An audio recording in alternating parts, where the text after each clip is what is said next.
আসসালামু আলাইকুম রহমতুল্লাহ। আমার নাম মোহাম্মদ হাসান। আমি ফরিদপুর থেকে আসছি।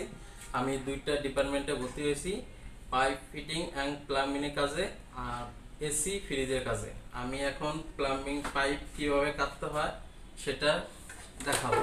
পাইপ কাটার মাধ্যমে আমি পাইপ কাটবো। প্রথম পাইপ বাইজের ভিতরে পাইপ ব্যাসটা খুলে নেব। খুলে নেওয়ার পরে সমানভাবে পাইপ ব্যাসটা বসাবো।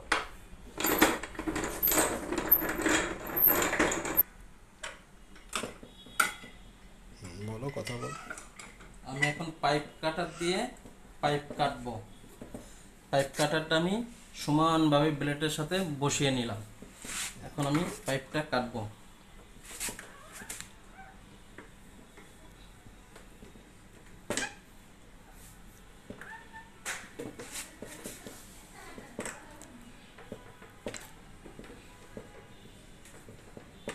বলো কথা। এই যে পাইপ যে কাটা হয়ে গেছে, দেখেন কত সুন্দর করে পাইপ কাটা দিয়ে পাইপটা কেটে ফেলছে।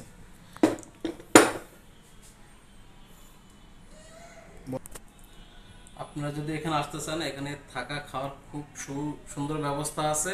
আপনারা দূরে থেকে আসে যদি কাজ শিখতে চান, তাও এখানে সুন্দর ব্যবস্থা আছে। এখানে স্যারে অনেক সুন্দর করে হাতে কলমে ধরে শেখায়। আমাদেরকেও সুন্দর করে হাতে ধরে কলমে শেখাচ্ছে স্যারে। আজকে এটুকু।